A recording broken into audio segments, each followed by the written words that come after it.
What's a NSFW detail about a historical figure that's normally left out of the history books?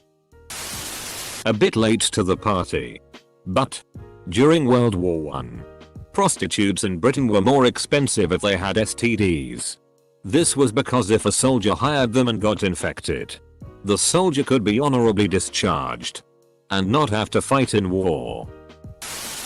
Ancient Egyptians believed the god Atum created the universe by masturbating to ejaculation, and that the ebb and flow of the Nile corresponded to how much he came. To honor this, the pharaohs ceremonially masturbated into the river. It's becoming more well known, but Mozart wrote a chorale literally called Lick My Ass to off the bishop who employed him in Salzburg, hoping to get fired so he could go to Vienna. Lewis and Clark described the screaming S that they got from eating unfamiliar food, Camus, in detail in their journals. After Alan Turing cracked the Enigma code, essentially ending World War II years earlier than expected and saving countless lives, he was thanked by the British government in the form of chemical castration. All because he was a gay man. Probably said here elsewhere. But Victor Hugo, author of The Hunchback of Notre Dame, among other tales, was a notorious philanderer who had affairs on top of affairs with prostitutes throughout his life. When he died, all of the brothels in Paris had to close because so many prostitutes attended his funeral. Pyotr Tchaikovsky was a submissive bottom.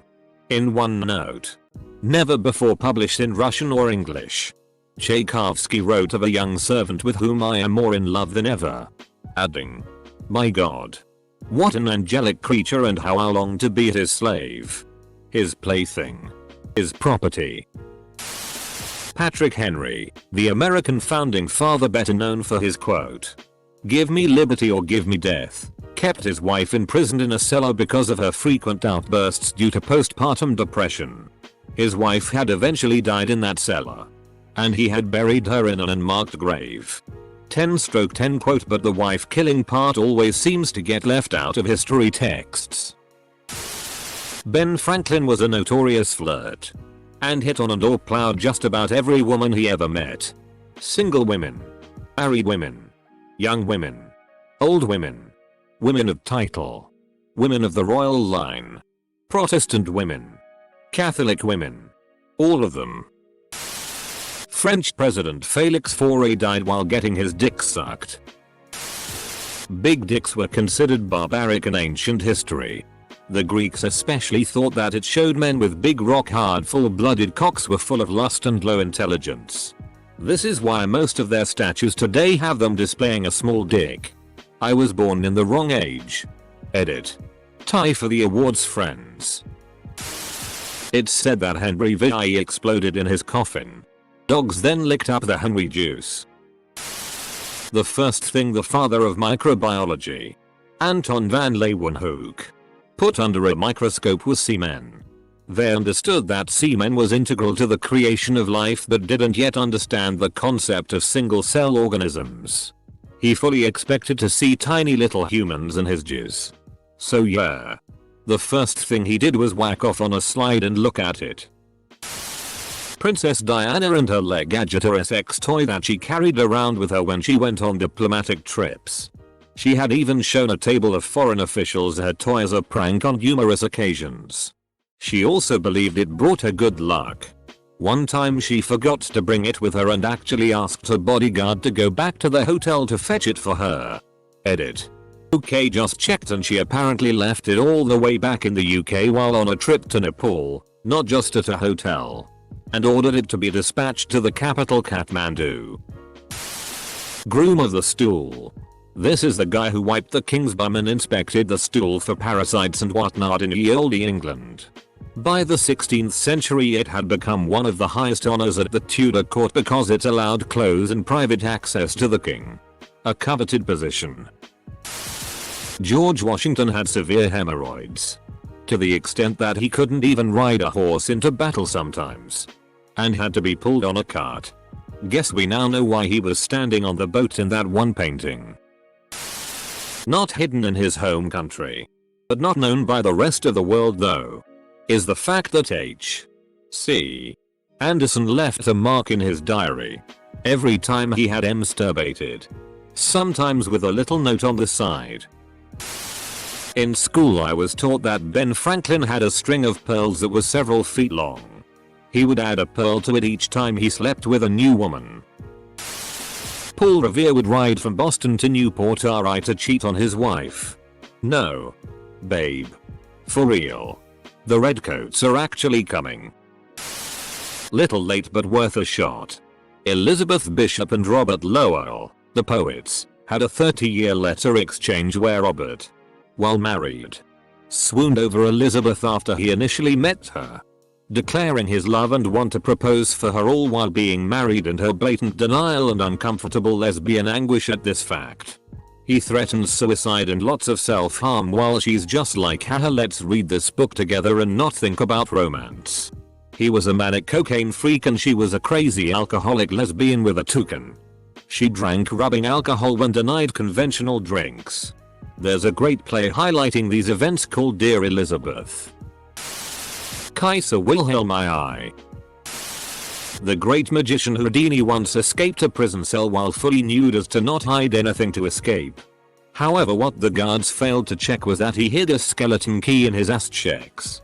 He was just too thick for them to notice the key. Freud loathed cocaine. He had a friend with a morphine addiction, and he thought giving the guy cocaine would cure him. It did not. Abigail Adams apparently spent a lot of time worrying that her son John Quincy Adams would jerk off or bang s when he left the house, and advised against doing both in several letters to him. You must only do that at home, son. There are dicks everywhere in Pompeii. Dicks everywhere. On walls, streets, posts, carved into wood and stone, arranged in tile mosaics. They're all over the place. You can't swing a cat without whacking a sklong. They're used as arrows to point to brothels. Scrawled on walls in graffiti about how good the women are in the city. When you went to the baths, you'd put your clothes in little cubby holes, and you'd remember which column of cubbies you left them in by the mosaic of a particular Essex act above said column. Mary Shelley, the author of Frankenstein, who also popularized Gothic literature, used to meet up with her future husband, poet Percy Shelley, at the cemetery where her mother was buried. They would meet up and have angsty sex on her mother's grave. BC she was goth as hell. Moreover, Frankenstein was inspired by her fascination with reanimation, the idea of bringing something dead back to life. And she learned about this idea. She was obsessed with the idea of bringing back her baby who died days later after being born, thus sparking the idea of the monster of Frankenstein. William the Bastard's family was torn apart when his two youngest sons dumped a chamber pot on the head of his firstborn, leading to rebellions, wars, and eventually his firstborn's lifelong imprisonment. Simon Bolivar had sex in every country he went with different women, and it's explained with details in his biography. I like how his dancing skills are in parentheses, as if that detail is what we needed to clarify him having sex in every country. Edit. I read once that philosopher Jean-Jacques Rousseau would pull his pants down and chase after women running backwards in hopes they would spank him. It was his kink. He would lurk in alleyways with his pantaloons around his knees and jump out ass first at passing women in the hopes they'd be so frightened they'd lash out and spank him. He was a total dickhead, but the mental image is hilarious. One of the members of the Lewis and Clark expedition was a slave named York. The tribes they came across were quite taken with him. He fathered many children during the trip. I remember reading about him in history class. Native tribes kept trying to rub his skin to get the black off. Eventually some saw him as part bear and had him their women so their tribe would be part bear and raise powerful warriors. Alexander the Great likely had a gay lover named Hephaestion. Diogenes supposedly claimed that Alexander only ever yielded to Hephaestion's thighs. Apparently, Ben Franklin slept around and mostly stayed in France for the prostitution. He also wrote at length the benefits of sleeping with older women, including their experience Lack of interest in anything exclusive. Leonardo da Vinci kept poems and jokes about penises. Oscar Wilde described himself as addicted to sucking cock and said it inspired him. Love is a sacrament best taken kneeling. Scrodino got with a ton of prostitutes so that he could take care of his male urges and thus focus on his work. Gouverneur Morris wrote the language to much of the Constitution, including the preamble. He also had a wooden leg because he broke it so bad it had to be amputated. The accepted story is that his leg was caught in the reins of his horse as they got spooked. But the rumor that went around was he broke his leg jumping from a window to escape the husband of a woman he was sleeping with. In revolutionary France, a crowd surrounded his carriage because they thought he was a French aristocrat. He took his wooden leg off and pointed it at them, saying he lost his leg in the pursuit of liberty. He also died from complications after using a whalebone as a catheter. The Roman Emperor Elagabalus, as a show of power upon entering Rome to become crowned emperor, he had hundreds of naked women drag his chariot down the streets of Rome. Anne Bonny used to fight with one boob out, just to show that not only are you about to get murdered. Oh. This is my murder titty. Benjamin Franklin liked to take air baths, which meant sitting in the window of his London house with the windows open, totally nude. I have visited that very house, which is now a museum, and stood in that very window. They are big Georgian style windows, and I suspect that anyone in the house opposite, or possibly even glancing up from the street from the right angle direction, would have seen the full founding father. He was also a stoner, an occultist, a drunk. He ate a lot. Ben Franklin wasn't allowed to contribute to writing the Declaration of Independence because they were afraid he'd put dick jokes in it. Raphael, the Italian painter, not the Ninja Turtle, is believed to have died from exhaustion from non-stop sex. Edgar Allan Poe married his 13-year-old cousin and would sleep in her coffin with her after she passed away. That's so on brand for him. John Batman, one of the founders of Melbourne, Australia, actually died of syphilis and lost his nose due to the disease. He ended up in a wheelchair and his wife left him when he got sick for a close friend. Benjamin Franklin was the first known source of the phrase "just put a bag over her head." During Mexico's independence fight, there was a lady called La Gura Rodriguez, that means Rodriguez the Blonde. She used to spy on the Spanish monarchy generals by going to bed with them. She passed information to the independent army and had a major role on Mexico's winning the fight. After the independence was declared, the new monarch, Agustin de Iturbide, made the entire army march in front of La Gura's house. They were lovers and she was the one that inspired him to action. She was also lover of Alexander von Humboldt and Simon Bolivar. She also escaped the Inquisition trial by showing her boobs. She is never mentioned in the traditional history books or school lessons. I'm currently reading a book about pirates, and in the chapter about Edward Teach, a Blackbeard, it mentions when he married his 14th wife, who was a 16-year-old girl, and after being with her all night, and I quote, it was his custom to invite 5 or 6 of his brutal companions to come ashore, and he would force her to prostitute herself to them all, one after another, before his face. Now, I remember learning about Blackbeard in school as a child, and I do not recall anyone ever telling me he was a pimp and a cuck. Frederick the Great of Prussia, one of the most renowned military national leaders in European history, flaming gay. Full stop. He never even tried to hide it much. His dad openly loathed his effeminate behaviors. He had a Dutch boyfriend as a teenager, who his father had executed in front of his own eyes to teach him a lesson. His dad later forced him to marry a woman, who'd be immediately divorced after his dad's death. He even wrote after losing a battle, "Fortune has it in for me. She is a woman, and I am not that way inclined." Not to say being anything other than straight is inherently NSFW. But anything not heterosexual in history is obviously almost never talked about. Napoleon insisted his wife wear the same underwear for weeks on end because he loved the smell so much. He would keep soiled underwear with him and write about how much he enjoyed the scent. During 1942, in a war planning visit to Washington, a British delegation including Winston Churchill stayed at the White House. The president wheeled into Churchill's bedroom one afternoon to discover the prime minister stalking the room in the nude, puffing on a cigar as he dictated to a male secretary. As Roosevelt spun about to leave, Churchill called him back, adding, "The Prime Minister of Britain has nothing to conceal from the President of the United States." Edit. Whoa. My first popular post. Source for this story: Cray. E. 1990. General of the Army. George C. Marshall, Soldier and Statesman. Kindle ed. pp. 253. Cooper Square Press.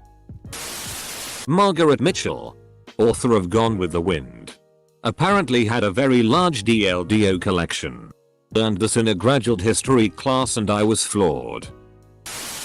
John Smith. He made up the story of Pocahontas.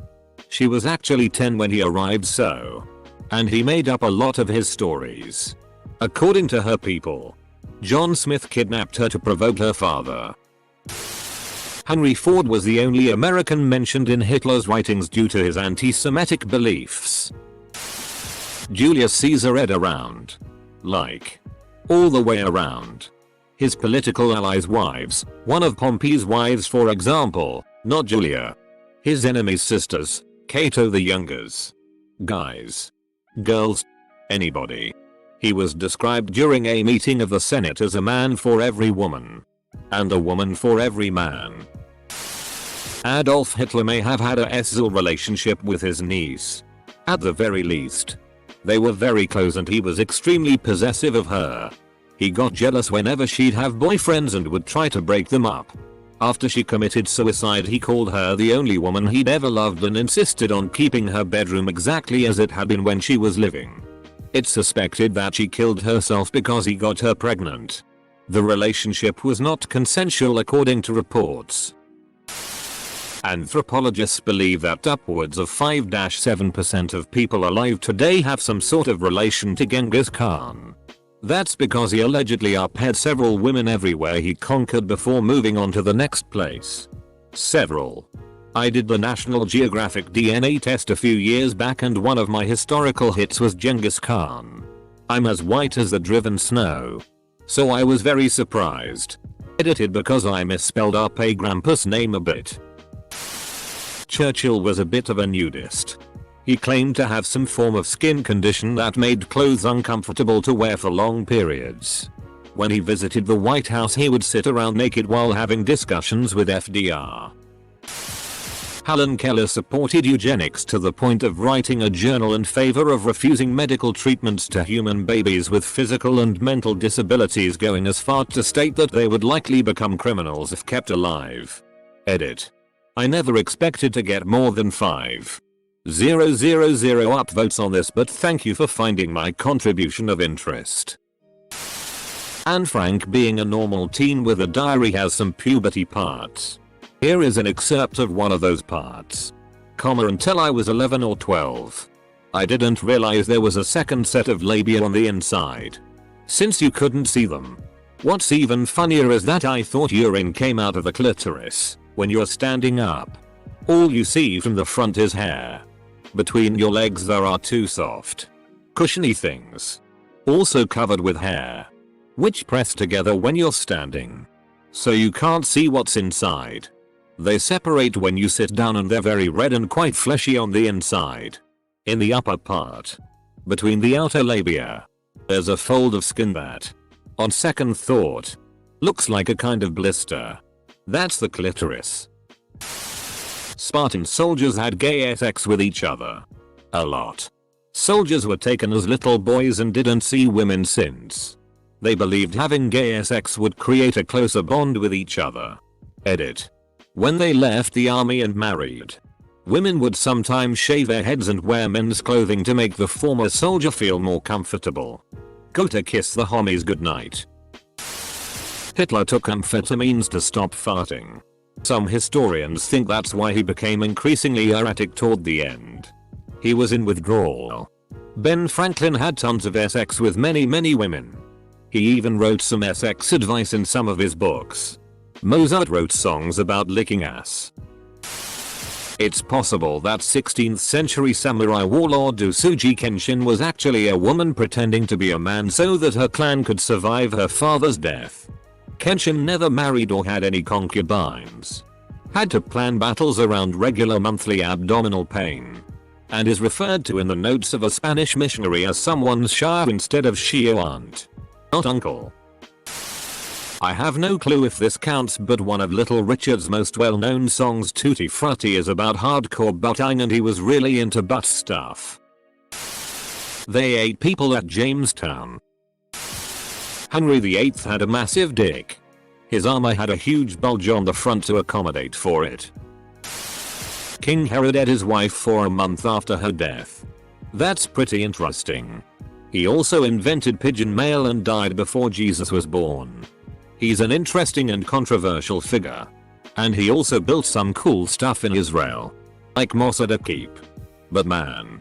It's usually plus 3040 Celsius around Dead Sea, and she was dead for a month. LBJ took out his dick during interviews. Would have gotten me tooed up the arsehole today.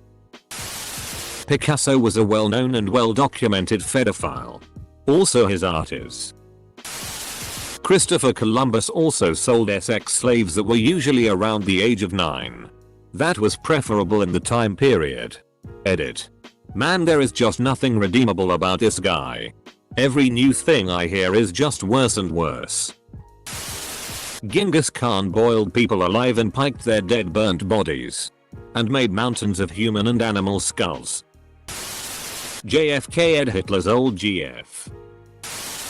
Gandhi himself has confessed to sleeping with young girls. Manny Ben. Who was his grandniece included. As per Gandhi. He was practicing abstinence, and this was a method to test if his self-control had not weakened. To clarify. He literally slept. As in rested. Not ed. James Buchanan. The 15th American president. Was very gay. He literally had a gay lover, and when his lover went to France for ambassador-based duties, Buchanan was sad but tried to stay strong and was in the closet by trying to finding a replacement. But nothing could replace his Rufus King. The thing is that it comes from his journal, where he was actually pretty vague on their relationship other than they were very close friends. Edit. I just realized this was supposed to be NSFW. Reading this thread. I wonder if presidents and prime ministers have always been nuts and we just started noticing it with Trump. Bill Clinton uphead Juanita Broaddrick. Alexander Hamilton was bisexual and had a relationship type thing with John Lawrence. They wrote each other love letters before Hamilton was married, and Hamilton had saved them. After his death, a family member discovered them. I believe it was one of his sons who found them. Where's that song? Lin-Manuel? And my Google history now looks like a psychopath's lol. Thomas Jefferson's relationship with his slave Sally Hemings is often portrayed as consensual or even romantic. In reality, he started upping her at 14 and forced her to bear his children. She was freed after his death, then had to negotiate their children's release from the Jefferson family. There were gays in concentration camps too.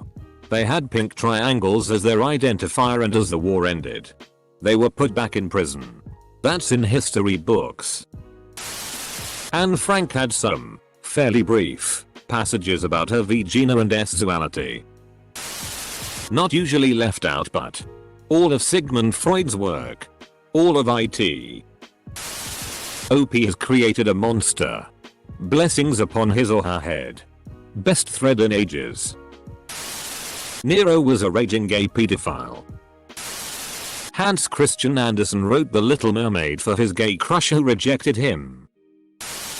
The man who led us to the moon, led NASA, was a Nazi war general who would hang the 5 slowest Jews at his rocket factory to increase productivity. James Joyce wrote some of the dirtiest letters I've read. Big fan of farts, it sounds like. William Wallace wrapped his sword in the filleted flesh of his enemies that he personally skinned. This really disturbed me, BC. I thought he was awesome.